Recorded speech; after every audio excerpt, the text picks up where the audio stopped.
ರಾಮ ಲಕ್ಷ್ಮಣರು ಈಗ ಭಯಾನಕವಾದ ಕಾಡಿಗೆ ಬಂದಿದ್ದಾರೆ. ಅದು ತಾಟಕ ವನ ಅಂತ ವಿಶ್ವಾಮಿತ್ರರು ಅವಳ ಬಗ್ಗೆ ಹೇಳ್ತಾರೆ. ತಾಟಕಿ ಅನ್ನೋ ಯಕ್ಷಿಣಿ ರಾಕ್ಷಸಿ ಆಗಿದ್ದಾಳೆ. ಅವಳಿಗೆ 1000 ಆನೆ ಬಲ ಇದೆ ಅನ್ನೋ ಮಾತು ಕೇಳಿ ರಾಮನಿಗೆ ಆಶ್ಚರ್ಯ ಆಗೋಯ್ತು. ಅವನು ಕೇಳ್ದ, ಯಕ್ಷ ಅಲ್ಪವೀರ್ಯ, ಯಕ್ಷರಿಗೆ ಜಾಸ್ತಿ ಶಕ್ತಿ ಇರಲ್ಲ ಅಂತಾರೆ, ಅದರಲ್ಲೂ ಈಕೆ ಹೆಣ್ಣೆನ್ಸು, ಅವಳಿಗೆ ಇಷ್ಟು ಶಕ್ತಿ ಹೆಂಗೆ ಬಂತು? ಕಥಂ ನಾಗಸಹಸ್ರಸ್ಯ ಧಾರಯತಿ ಅಬಲಾಬಲಂ ಅಂತ ವಿನಯದಿಂದ ಪ್ರಶ್ನೆ ಕೇಳ್ತಾನೆ ರಾಮ. ಇಂಥ ಪ್ರಶ್ನೆ ನಮಗೂ ಬರ್ಬೋದು. ಶಕ್ತಿಗೂ ದೇಹಕ್ಕೂ ಏನು ಸಂಬಂಧ, ಹೇಗೆ ಸಂಬಂಧ ಅಂತ ತಿಳ್ಕೊಳ್ಳೋ ಪ್ರಯತ್ನ ಇದು. ಆಗ ವಿಶ್ವಾಮಿತ್ರರು ನಗ್ತಾ ನಗ್ತಾ ಶೃಣುಯೇನ ಬಲೋತ್ತರ ಅಂದರೆ ಯಾವ ಕಾರಣಕ್ಕೆ ಅವಳು ಅತಿ ಬಲಶಾಲಿ ಆದ್ಲು ಅಂತ ಅವಳ ಕತೆ ಶುರು ಮಾಡಿದರು. ಅವಳು ವರದಾನದ ಮೂಲಕ ಈ ಅಪಾರ ಶಕ್ತಿ ಪಡೆದಿದ್ದಾಳೆ ಅಂದರು. ಶಕ್ತಿ ಅನ್ನೋದು ಹುಟ್ಟಿದಾಗಿಂದಲೇ ಇರಬೇಕಿಲ್ಲ. ತಪಸ್ಸು ಮಾಡಿದರೆ ಅಂದರೆ ಸತತವಾಗಿ ಪ್ರಯತ್ನ ಪಟ್ಟರೆ ದೇವರ ಆಶೀರ್ವಾದದಿಂದ ಇಂಥ ಶಕ್ತಿ ಸಿಗುತ್ತೆ. ಆದರೆ ಆ ಶಕ್ತಿನ ನಾವು ಹೇಗೆ ಉಪಯೋಗಿಸ್ಕೊಳ್ತೀವಿ ಅನ್ನೋದು ನಮ್ಮ ಭವಿಷ್ಯನ ನಿರ್ಧಾರ ಮಾಡುತ್ತೆ. ಹಿಂದೊಬ್ಬ ಸುಕೇತು ಅಂತ ಶಕ್ತಿಶಾಲಿ ಯಕ್ಷ ಇದ್ದ. ಅವನಿಗೆ ಮಕ್ಕಳಿರಲಿಲ್ಲ. ಒಳ್ಳೆ ನಡೆ ನುಡಿ ಇತ್ತು. ಆ ಯಕ್ಷ ದೊಡ್ಡ ತಪಸ್ಸು ಮಾಡ್ದ. ಇವನು ಸ್ವಾರ್ಥವಿಲ್ಲದ ತಪಸ್ಸಿಗೆ ಬ್ರಹ್ಮದೇವರು ಖುಷಿಯಾದ ಕಡೆಗೆ ಪ್ರತ್ಯಕ್ಷವಾಗಿ ಆ ಯಕ್ಷರಾಜನಿಗೆ ತಾಟಕಿ ಅನ್ನೋ ಹೆಸರಿನ ಕನ್ಯಾರತ್ನಂ ಹೆಣ್ಣು ಮಗನ ಕೊಟ್ಟ. ಈ ಕನ್ಯಾರತ್ನ ಅನ್ನೋದು ಅವಳು ಎಷ್ಟು ಅಮೂಲ್ಯವಾಗಿದ್ಲು ಅನ್ನೋದನ್ನು ಹೇಳುತ್ತೆ. ಆದರೆ ಈ ವರಕ್ಕೆ ಒಂದು ಸ್ಪೆಷಾಲಿಟಿ ಇತ್ತು. ಬ್ರಹ್ಮದೇವರು ಸುಕೇತು ಮಗುಗೆ 1000 ಆನೆಗಳ ಶಕ್ತಿ ಕೊಟ್ಟ. ಆದರೆ ಆ ಯಕ್ಷನಿಗೆ ಮಗನನ್ನು ಕೊಡಲಿಲ್ಲ, ಮಗಳನ್ನು ಕೊಟ್ಟ. ನೋಡಿ, ದೈವಿಕ ವರಗಳು ನಮ್ಮ ಆಸೆಗಳನ್ನು ಈಡೇರಿಸಿದ್ರು ಅದು ನಮ್ಮ ಕರ್ಮದ ಪ್ರಕಾರ, ಈ ಪ್ರಪಂಚದ ನಿಯಮಗಳ ಪ್ರಕಾರ ಒಂದಷ್ಟು ಲಿಮಿಟ್ ಇರುತ್ತೆ. ಅದಕ್ಕೆ ಈ ಘಟನೆ ಒಂದು ಉದಾಹರಣೆ. ಶಕ್ತಿ ಸಿಕ್ತು, ಆದರೆ ಸುಕೇತನ ಸಂತಾನದ ಆಸೆ ಪೂರ್ತಿಯಾಗಿ ಈಡೇರಲಿಲ್ಲ. ಗಂಡು ಮಗು ಹುಟ್ಟಲಿಲ್ಲ. ಆ ತಾಟಕಿ ದೊಡ್ಡವಳಾದ್ಲು. ರೂಪ ಮತ್ತು ಯೌವನದಿಂದ ಶೋಭಿಸ್ತಿದ್ಲು. ಅವಳನ್ನು ಜರ್ಜನ ಮಗ ಸುಂದ ಅನ್ನೋನಿಗೆ ಹೆಂಡತಿಯಾಗಿ ಕೊಟ್ಟರು. ಇಲ್ಲಿ ಸೌಂದರ್ಯದ ಬಗ್ಗೆ ಹೇಳಿರೋದು ಮುಂದಿನ ದುರಂತಕ್ಕೆ ಮೊದಲ ಹೆಜ್ಜೆ ಅನ್ನೋ ಥರ ಇದೆ. ಒಂದಷ್ಟು ದಿನ ಆದಮೇಲೆ ಈ ಯಕ್ಷಿ ಮಾರೀಚ ಅನ್ನೋ ಅಜೇಯ ಮಗನನ್ನು ಹೆತ್ತಲು. ಹೀಗೆ ದಿನ ಕಳೀತು. ಆದರೆ ಒಂದಿನ ಅದು ಯಾಕೋ ಏನೋ ಅಗಸ್ತ್ಯರ ಕೋಪದಿಂದ ಈ ಸುಂದ ಇದ್ನಲ್ಲ ಅವನು ಸತ್ತು ಹೋದ. ಅಗಸ್ತ್ಯರಿಗೆ ಯಾಕೆ ಕೋಪ ಬಂತು? ಅವರಿಗೆ ಕೋಪ ತರಿಸೋಂಥದ್ದು ಇವನೇನು ಮಾಡಿದ್ದ? ಇದ್ರ ಬಗ್ಗೆ ಈ ಭಾಗದಲ್ಲಿ ಇಲ್ಲ. ನಿಮಗೇನಾದರೂ ಅವನ ಕತೆ ಗೊತ್ತಿದ್ರೆ ದಯವಿಟ್ಟು ಕಮೆಂಟ್ ಮಾಡಿ, ನಾನು ತಿಳ್ಕೊಂಡಿದ್ದನ್ನು ಹೇಳ್ತೀನಿ. ಅಂತೂ ಅಗಸ್ತ್ಯರ ಕೋಪಕ್ಕೆ ಸುಂದ ಸತ್ತ. ಅವನು ಸತ್ತಾಗ ತಾಟಕಿಗೆ ಕೆಟ್ಟ ಕೋಪ ಬಂತು. ತನ್ನ ಗಂಡನ ಕೊಂದ ಅಗಸ್ತ್ಯರ ಮೇಲೆ ಮಗನ್ನು ಕರ್ಕೊಂಡು ಅಟ್ಯಾಕ್ ಮಾಡೋಕ್ಕೆ ಹೊರಟ್ಲು. ದುಃಖ ಮತ್ತು ಸೈಡು ತಾಟಕಿ ಮನಸ್ಸನ್ನು ಆವರಿಸ್ಕೊಂಡು ಬಿಟ್ಟಿತ್ತು. ಶಕ್ತಿ ಇದ್ದಾಗ ಅದು ಸರಿಯಾದ ದಾರಿಯಲ್ಲಿ ಇರದಿದ್ದರೆ ಅದು ಹೇಗೆ ವಿನಾಶಕ್ಕೆ ಕಾರಣ ಆಗುತ್ತೆ ಅನ್ನೋದನ್ನು ನೋಡಬೇಕು ನಾವಿಲ್ಲಿ. ಅಗಸ್ತ್ಯರನ್ನು ತಿನ್ನೋಕೆ ಅಂತ ಕೋಪದಿಂದ ಗರ್ಜಿಸ್ತಾ ಓಡಿ ಬಂದ್ಲು. ಹಾಗೆ ಓಡಿ ಬರ್ತಿದ್ದ ಅವಳನ್ನು ನೋಡಿ ಅಗಸ್ತ್ಯ ಋಷಿ ಮಾರೀಚನಿಗೆ ನೀನು ರಾಕ್ಷಸನಾಗು ಅಂತ ಶಾಪ ಕೊಟ್ಟರು. ಮಾರೀಚನಿಗೆ ಶಾಪ ಕೊಟ್ಟ ಮೇಲೆ ಕೋಪದಿಂದ ಕೆಂಡವಾಗಿದ್ದ ಅಗಸ್ತ್ಯರು ತಾಟಕಿಗೂ ಸಹ ಶಾಪ ಕೊಟ್ಟರು. ಇದಂ ರೂಪಂ ವಿಹಾಯಾಥ, ಈ ರೂಪ ಬಿಟ್ಟುಬಿಡು, ಪುರುಷಾದಿ ಮಹಾಯಕ್ಷಿ ವಿರೂಪ ವಿಕೃತಾನನ ದಾರುಣಾಂ ರೂಪಮಸ್ತುತೆ. ನೀನು ಮನುಷ್ಯರನ್ನು ತಿನ್ನೋ ಮಹಾಯಕ್ಷಿಯಾಗಿ ವಿರೂಪವಾಗಿ ವಿಚಿತ್ರ ಮುಖ ಇರೋ ಭೀಕರ ರೂಪ ಪಡಿ ಅಂದುಬಿಟ್ರು. ಇದು ಕೇವಲ ದೇಹಕ್ಕೆ ಕೊಟ್ಟ ಶಾಪ ಆಗಿರಲಿಲ್ಲ, ಅವಳ ಅಂತರಂಗದ ಅಶುದ್ಧತೆಗೆ ಕೊಟ್ಟ ಶಿಕ್ಷೆ. ಇದರಿಂದ ಅಮ್ಮ ಮಗ ಇಬ್ಬರು ತಮ್ಮ ಮಾನವ ರೂಪ ಕಳ್ಕೊಂಡು ರಾಕ್ಷಸರಾದರು. ಇದು ಶಕ್ತಿನ ದುರುಪಯೋಗ ಪಡಿಸ್ಕೊಂಡ್ರೆ, ಅಹಂಕಾರದಿಂದ ಮೆರೆದ್ರೆ ಏನು ಫಲ ಅಂತ ಹೇಳ್ತಾ ಇದೆ. ಅಹಂಕಾರದಿಂದಲೇ ಜ್ಞಾನ ಇಲ್ಲವಾಗೋದು, ಒಳ್ಳೆ ಗುಣ ದೂರ ಆಗೋದು, ಮನುಷ್ಯ ರಾಕ್ಷಸನಾಗೋದು. ಇದೇ ನಮ್ಮ ಪತನಕ್ಕೆ ಕಾರಣ. ದೇಹದ ಬದಲಾವಣೆಗಿಂತ ಅದರೊಳಗಿರೋ ಸ್ವಭಾವದ ಬದಲಾವಣೆನೇ ನಮ್ಮನ್ನು ರಾಕ್ಷಸನೋ ಮನುಷ್ಯನೋ ಅಂತ ಹೇಳೋದು. ಮೊದಲೇ ಎಗರಾಡ್ತಿದ್ದ ತಾಟಕಿ ಶಾಪದಿಂದ ಇಡೀ ಪ್ರದೇಶಕ್ಕೆ ದೊಡ್ಡ ಕಂಟಕವಾಗೋದ್ಲು. ತಾಟಕ ಕ್ರೋಧ ಮೂರ್ಛಿತ. ಶಾಪದಿಂದ ಕೋಪಗೊಂಡ ಆ ತಾಟಕಿ ಕ್ರೋಧದಿಂದ ಮತ್ತಳಾದ್ಲು. ಅಗಸ್ತ್ಯ ಮುನಿಗಳು ನಡೆದಾಡಿದ ಈ ಪವಿತ್ರ ಭೂಮಿನ ಹಾಳು ಮಾಡಬೇಕು ಅಂತ ಡಿಸೈಡ್ ಮಾಡಿದ್ಲು. ಅದರಿಂದಲೇ ಇವತ್ತು ಋಷಿಗಳ ತಪೋಭೂಮಿ, ಒಂದು ಕಾಲದಲ್ಲಿ ಶುದ್ಧವಾಗಿದ್ದ ಈ ಜಾಗ ಈಗ ಹಾಳಾಗಿದೆ ಅಂತ ವಿಶ್ವಾಮಿತ್ರರು ಕತೆ ಹೇಳ್ತಾ ಇದ್ದಾರೆ. ಒಬ್ಬ ವ್ಯಕ್ತಿ ಕೆಟ್ಟ ಕೆಲಸ ಮಾಡಿದರೆ ಇಡೀ ಸಮಾಜ ಹೇಗೆ ಹಾಳಾಗುತ್ತೆ ಅನ್ನೋಕ್ಕೆ ಇದು ಒಂದು ಎಕ್ಸಾಂಪಲು. ಅಂಥ ತಾಟಕಿನ ಈಗ ಏನು ಮಾಡಬೇಕು? ರಾಮನಿಗೆ ಹೇಳ್ತಾರೆ ವಿಶ್ವಾಮಿತ್ರರು, ದುರ್ವೃತ್ತಾಂ ಯಕ್ಷಿಂ ಪರಮದಾರುಣಾಂ ಗೋಬ್ರಾಹ್ಮಣ ಹಿತಾರ್ಥಾಯ ಜಹಿ ದುಷ್ಟಪರಾಕ್ರಮಾಂ.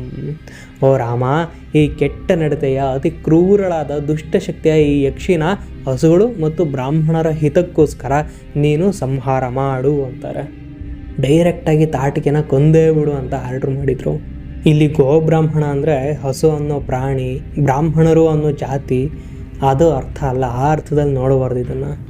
ಗೋವು ಸಮೃದ್ಧಿಯ ಸಂಕೇತ.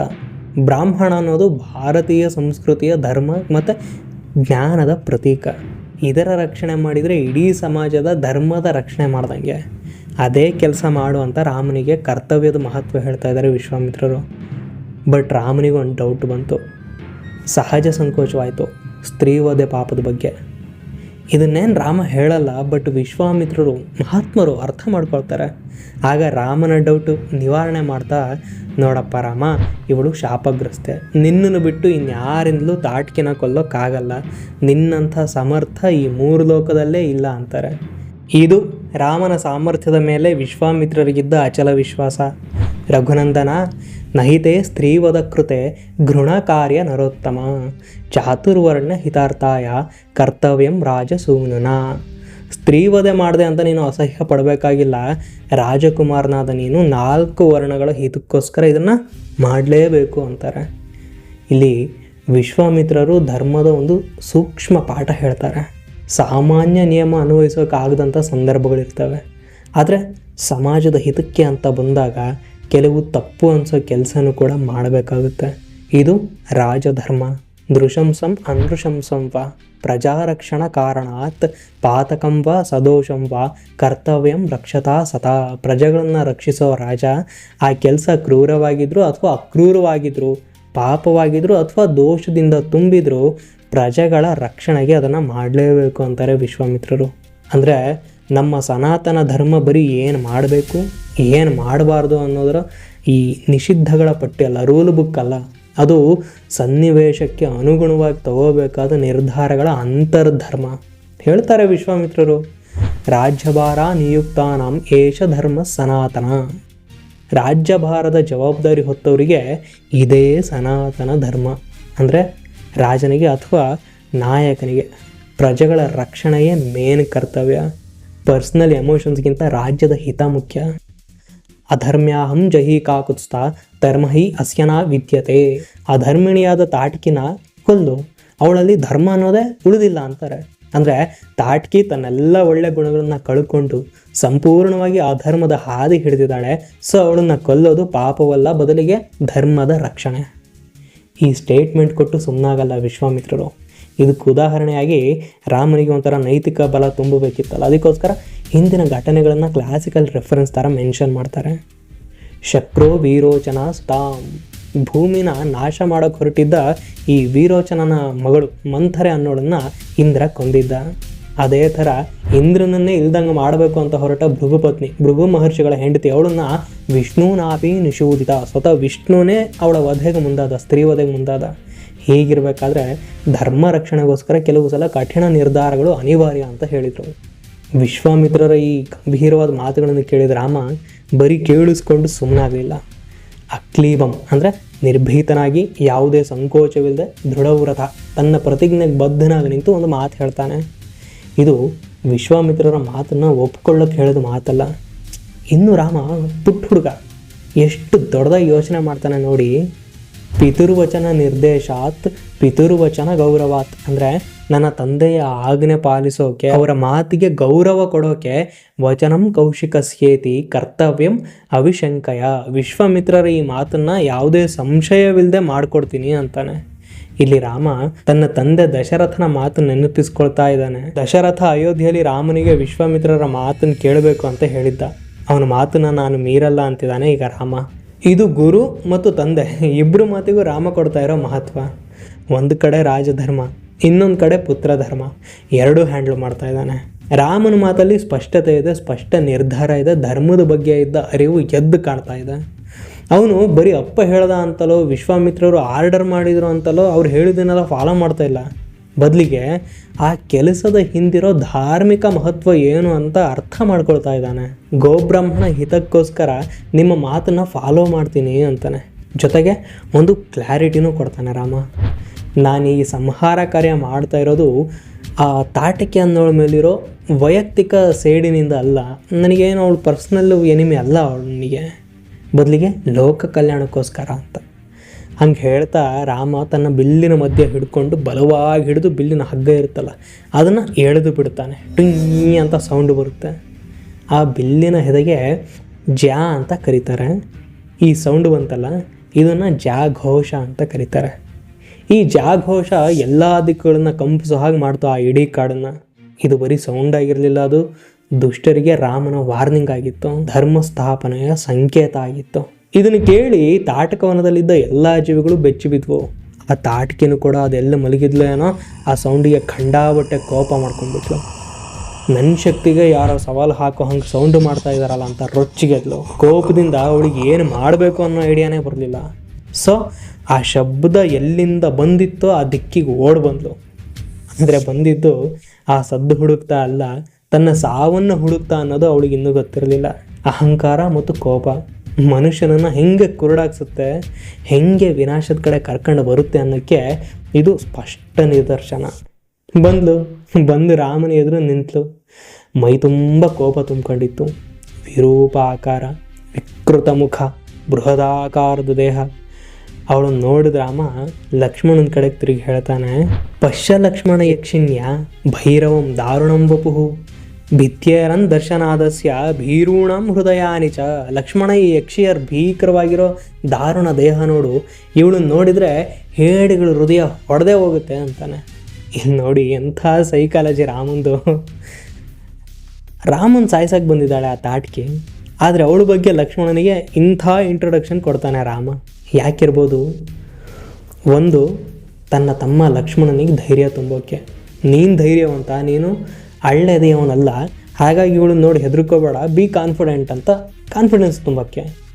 ಇನ್ನೊಂದು ಕಾರಣ ಏನಿರ್ಬೋದು ಅಂದರೆ, ನೀನೆಷ್ಟೇ ಸ್ಟ್ರಾಂಗ್ ಆಗಿದ್ರು ನನ್ನ ಎದುರಿಗೆ ನೀನು ಏನೂ ಅಲ್ಲ ಅಂತ ಆ ತಾಟಕಿಯ ಕಾನ್ಫಿಡೆನ್ಸ್ ಕಿಲ್ ಮಾಡೋಕ್ಕೆ.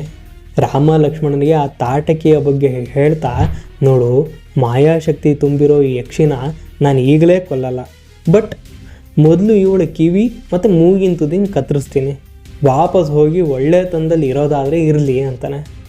ಈ ಮಾತು ಹೇಳುವಾಗಲೂ ರಾಮ ಇನ್ನೂ ಡೈಲಮದಲ್ಲಿರೋದು ಗೊತ್ತಾಗುತ್ತೆ. ನಾಹೇನಂ ಉತ್ಸಹೇ ಹಂತುಂ ಸ್ತ್ರೀ ಸ್ವಭಾವೇನ ರಕ್ಷಿತಾಂ. ಇವಳು ಸ್ತ್ರೀ ಅನ್ನೋ ಕಾರಣಕ್ಕೆ ಇವಳನ್ನು ಕೊಲ್ಲೋಕೆ ನನಗೆ ಮನಸ್ಸಿಲ್ಲ ಅಂತಾನೆ. ಬಟ್ ಅದೇ ರಾಮ ಇವಳ ಶಕ್ತಿ ಮತ್ತು ಓಡಾಡೋ ಸಾಮರ್ಥ್ಯನ ನಾನು ನಾಶ ಮಾಡ್ತೀನಿ ಅಂತ ಹೇಳಿ ಆ ಕೆಲಸ ಮಾಡ್ತಾನೆ. ಇಲ್ಲಿ ರಾಮನೊಳಗೆ ಧಾರ್ಮಿಕ ಸಂಘರ್ಷ ಸ್ಪಷ್ಟವಾಗಿ ಕಾಣಿಸ್ತಾ ಇದೆ. ಇಲ್ಲಿ ತನಕ ಅವನು ಸದಾ ಧರ್ಮದ ಮಾರ್ಗದಲ್ಲಿ ನಡೆಯೋನು. ಆ ತಾಟಕಿ ಕೆಟ್ಟೋಳಾದರೂ ಸ್ತ್ರೀ ವಧೆಗೆ ಹಿಂಜರಿತಾ ಇದ್ದಾನೆ. ಆದರೆ ರಾಮ ಹಿಂಗೆ ಮಾತಾಡ್ತಿದ್ದಾಗಲೇ ತಾಟಕಿ ಕ್ರೋಧದಿಂದ ಮತ್ತಲಾಗಿ ಎರಡೂ ಕೈಗಳನ್ನು ಎತ್ಕೊಂಡು ರಾಮನ ಕಡೆ ಗರ್ಜಿಸ್ತಾ ಬರ್ತಾಳೆ. ಅವಳು ಕೋಪನೇ ಅವಳನ್ನ ಕಂಟ್ರೋಲ್ ಮಾಡ್ತಾ ಇತ್ತು. ಅಹಂಕಾರ ಸೇಡು ಅವಳನ್ನ ಕುರುಡಾಕ್ಸಿತ್ತು. ಅವಳು ಬರೋದನ್ನು ನೋಡಿ ವಿಶ್ವಾಮಿತ್ರರು ತಕ್ಷಣವೇ ಹೂಂಕಾರ ಹಾಕ್ತಾ ಅವಳನ್ನ ಹೆದರಿಸ್ತಾರೆ. ಜೊತೆಗೆ ರಾಮ ಲಕ್ಷ್ಮಣರಿಗೆ ಮಂಗಳವಾಗಲಿ ಜಯವಾಗಲಿ ಅಂತ ಸ್ವಸ್ಥಿರಾಗವಯೋರಸ್ತು ಜಯಂ ಚೈವಾಭ್ಯ ಭಾಷತ ಅಂತ ಆಶೀರ್ವಾದ ಕೂಡ ಮಾಡ್ತಾರೆ. ಆಮೇಲೆ ತಾಟಕಿ ಭೀಕರವಾಗಿ ಧೂಳೆಬ್ಬಿಸ್ತಾಳೆ. ಅವಳು ಮಾಯಾಶಕ್ತಿಯಿಂದ ರಾಮ ಲಕ್ಷ್ಮಣರ ಮೇಲೆ ದೊಡ್ಡ ದೊಡ್ಡ ಬಂಡೆ ಕಲ್ಲಿನ ಮಳೆ ಸುರಿಸ್ತಾಳೆ. ಇದನ್ನು ನೋಡಿ ರಾಮನಿಗೆ ಸಿಟ್ಟು ಬಂತು. ಮೋಸ್ಟ್ಲಿ ತಾಟಕಿ ಆ ಮಾಯಾಜಾಲ ಪ್ರಯೋಗ ಮಾಡದೆ ಎದುರುಗು ನಿಂತು ಯುದ್ಧ ಮಾಡಿದ್ದಿದ್ರೆ ರಾಮ ಮೆಚ್ಕೋತಿದ್ದ. ಆದರೆ ಆ ರಾಕ್ಷಸಿ ಅಧರ್ಮ ಯುದ್ಧ ಆಯ್ಕೆ ಮಾಡಿಕೊಂಡ್ರು. ಅದನ್ನು ಹೆಂಗೆ ಸಹಿಸ್ತಾನೆ ರಾಮ? ಶಿಲಾವರ್ಷಂ ಹತ್ತಸ್ಯ ಶರವರ್ಷೇಣ ರಾಘವ. ಅವಳು ಕಲ್ಲಿನ ಮಳೆ ಸುರಿಸಿದ್ರೆ ರಾಮನ ಮೇಲೆ, ರಾಮ ಅವಳ ಕಡೆ ಬಾಣಗಳ ಮಳೆಯಿಂದ ಅವಳನ್ನು ಎದುರಿಸ್ತಾನೆ. ತನ್ನ ಕಡೆಗೆ ಓಡಿ ಬಂದ ತಾಟಕಿ ಎರಡೂ ಕೈಗಳನ್ನು ಬಾಣದಿಂದ ಕತ್ತರಿಸ್ತಾನೆ. ಕೈಗಳನ್ನು ಕತ್ತರಿಸ್ಕೊಂಡ ತಾಟಕಿ ಸುಸ್ತಾಗಿ ಹತ್ತಿರದಲ್ಲೇ ಬಿದ್ದು ಗರ್ಜಿಸ್ತಿದ್ಲು. ಆಗ ಲಕ್ಷ್ಮಣ ಕ್ರೋಧದಿಂದ ಅವಳ ಕಿವಿ ಮತ್ತು ಮೂಗಿನ ತುದಿನ ಕಟ್ ಮಾಡ್ತಾನೆ. ಈ ಕೆಲಸ ಮಾಡೋದ್ರಲ್ಲಿ ಲಕ್ಷ್ಮಣ ಎತ್ತಿದ ಕೈ. ಇವನ ಮೂಗಿನ ಮೇಲೆ ಯಾವಾಗಲೂ ಕೋಪ ಇವನಿಗೆ, ಅದಕ್ಕೆ ಇನ್ನೊಬ್ರು ಮೂಗು ಕೊಯ್ತಾ ಇರ್ತಾನೆ ಅನಿಸುತ್ತೆ. ಆದರೆ ಇಲ್ಲಿ ಅವನ ಉದ್ದೇಶ ಇದ್ದದ್ದು ತಾಟಕಿ ಶಕ್ತಿ ಕುಂದಿಸ್ಬೇಕು ಅಂತ. ಆದರೆ ತಾಟಕಿ ತನ್ನ ಮಾಯಾಶಕ್ತಿಯಿಂದ ಬೇರೆ ರೂಪಗಳನ್ನು ಧರಿಸಿದ್ಲು, ಕಣ್ಮರೆ ಆಗೋದ್ಲು. ಅಶ್ಮವರ್ಷಂ ವಿಮುಂಚಂತಿ ಭೈರವಂ ವಿಚಚಾರ. ಭೀಕರವಾಗಿ ಕಲ್ಲುಗಳ ಮಳೆ ಸುರಿಸ್ತಾ ಓಡ್ತಿದ್ಲು. ಆದರೆ ಅವಳ ದೇಹದ ಶಕ್ತಿ ಕುಂದಿದೆ, ಬಟ್ ಅವಳ ಮಾಯಾಶಕ್ತಿ ಕಡಿಮೆ ಆಗಿರಲಿಲ್ಲ. ಅದನ್ನು ನೋಡಿ ವಿಶ್ವಾಮಿತ್ರರು ಸ್ಪಷ್ಟವಾಗಿ ಹೇಳಿದರು, ಅಲಂತೆ ಘೃಣಯ ರಾಮ ಪಾಪೈಷ ದುಷ್ಟಚಾರಿಣಿ. ರಾಮ ಇನ್ನು ಕರುಣೆ ಸಾಕು. ಈ ದುಷ್ಟಚಾರಿಣಿ ಮಹಾಪಾಪಿಯಾದವಳು. ಯಜ್ಞ ವಿಘ್ನಕಾರಿ ಯಕ್ಷಿ ಪುರಾವರ್ಧತಿ ಮಾಯಯ. ಯಜ್ಞಗಳಿಗೆ ವಿಘ್ನ ಮಾಡೋ ಈ ಯಕ್ಷಿ ತನ್ನ ಮಾಯಾಶಕ್ತಿಯಿಂದ ಮತ್ತೆ ಬಲ ಹೆಚ್ಚಿಸ್ಕೊಳ್ತಾಳೆ. ಇದರ ಅರ್ಥ ಅಧರ್ಮ ಕ್ಷಣಿಕವಾಗಿ ಸೋತ್ರು ಮತ್ತೆ ಮತ್ತೆ ತಲೆ ಎತ್ತೋಕ್ಕೆ ಸತತ ಪ್ರಯತ್ನ ಮಾಡ್ತಾ ಇರುತ್ತೆ. ಅದನ್ನು ಬುಡ ಸಮೇತ ಕಿತ್ತೆಸಬೇಕು, ಬೇರು ಸಹಿತ ಕಿತ್ತಾಕಬೇಕು. ವಧ್ಯತಾಂ ತಾವದೇವೈಷ ಪುರಾ ಸಂಧ್ಯಾ ಪ್ರವರ್ತತೆ. ಸಂಜೆ ಶುರುವಾಗೋದ್ರೊಳಗೆ ಅವಳನ್ನ ಕೊಂದು ಬಿಡು. ಯಾಕಂದರೆ ರಾಕ್ಷಸೀ ಸಂಧ್ಯಾಕಾಲೇಶು ದುರ್ದರ್ಶಾಣಿ ಭವಂತಿ ವೈ. ಸಂಜೆ ಹೊತ್ತಲ್ಲಿ ರಾಕ್ಷಸರ ಶಕ್ತಿ ಹೆಚ್ಚಾಗುತ್ತೆ, ಅವ್ರನ್ನ ಸೋಲಿಸೋದು ಕಷ್ಟ ಆಗುತ್ತೆ ಅಂತಾರೆ. ವಿಶ್ವಾಮಿತ್ರರು ಹೀಗೆ ಹೇಳಿದಾಗ ರಾಮ ತಕ್ಷಣವೇ ರೆಡಿಯಾದ. ತಾಟಕಿ ಕಲ್ಲಿನ ಮಳೆ ಸುರಿಸ್ತಲೇ ಇದ್ಲು. ಆಗ ರಾಮ ತನ್ನ ಶಬ್ದವೇದಿ ಸಾಮರ್ಥ್ಯ ತೋರಿದ್ದ. ದರ್ಶಯಂ ಶಬ್ದವೇದಿತ್ವಂ ತಾಂ ರುರೋಧ ಸಾಯಕೈಹಿ. ಶಬ್ದವೇದಿತ್ವ ಅಂದರೆ ಶಬ್ದದ ಮೂಲಕ ಟಾರ್ಗೆಟ್ ಗುರುತಿಸಿ ಹೊಡೆಯೋ ಸಾಮರ್ಥ್ಯ. ಇದು ರಾಮನ ಅಸಾಮಾನ್ಯ ಶಕ್ತಿ ಎಂಥದ್ದು ಅಂತ ಹೇಳುತ್ತೆ. ತನ್ನ ಮೇಲೆ ಬಾಣಗಳು ಬಿದ್ದಂಗೆಲ್ಲ ತಾಟಕಿ ಕೋಪ ಜಾಸ್ತಿ ಆಗ್ತಿತ್ತು. ಕಡೆಗೆ ಆ ರಾಕ್ಷಸಿ ಮಿಂಚಿನ ಹಾಗೆ ಭೀಕರ ಶಕ್ತಿಯಿಂದ ರಾಮನ ಕಡೆ ಬರ್ತಿದ್ಲು. ಅವಳು ಬರ್ತಿರೋದು ರಾಮನಿಗೆ ಗೊತ್ತಾಯಿತು. ತನ್ನ ಬಾಣದಿಂದ ಅವಳು ಎದೆಗೆ ಹೊಡೆದ. ಆ ಹೊಡೆತಕ್ಕೆ ಕೆಳಗೆ ಬಿದ್ದವಳು ಮರಣ ಹೊಂದಿದ್ಲು. ತಾಟಕಿ ಸಂಹಾರ ಆಯಿತು. ಭೀಕರ ರೂಪದ ತಾಟಕಿ ಸತ್ತಿದ್ದನ್ನು ನೋಡಿ ಇಂದ್ರಾದಿ ದೇವತೆಗಳು ಸಂತೋಷ ಕೊಟ್ಟರು. ಸಾಧು ಸಾಧು ಅಂತ ರಾಮನ್ನ ಹೊಗಳಿದ್ರು. ಈ ಆನಂದ ಬರೀ ಒಬ್ಬ ರಾಕ್ಷಸಿ ಸತ್ಲು ಅನ್ನೋ ಕಾರಣಕ್ಕಷ್ಟೇ ಅಲ್ಲ, ಬದಲಾಗಿ ಲೋಕದಲ್ಲಿ ಧರ್ಮದ ಸ್ಥಾಪನೆಗೆ ಮೊದಲ ಹೆಜ್ಜೆ, ರಾಮನ ವಿಜಯಕ್ಕೆ ಮೊದಲನೇ ಹೆಜ್ಜೆ ಅಂತ. ಈ ಖುಷಿಗೆ ಆ ದೇವತೆಗಳೇ ರಾಮನಿಗೊಂದು ದೊಡ್ಡ ಗಿಫ್ಟ್ ಕೊಡ್ತಾರೆ. ಇಲ್ಲ ವಿಶ್ವಾಮಿತ್ರರ ಮೂಲಕ ಆ ದೇವತೆಗಳು ಆ ಗಿಫ್ಟ್ ಕೊಡಿಸ್ತಾರೆ. ಆ ಬಿಗ್ ಸರ್ಪ್ರೈಸ್ ಗಿಫ್ಟ್ ಏನು ಅಂತ ಮುಂದಿನ ಎಪಿಸೋಡಲ್ಲಿ ನೋಡೋಣ. ನಮಸ್ಕಾರ.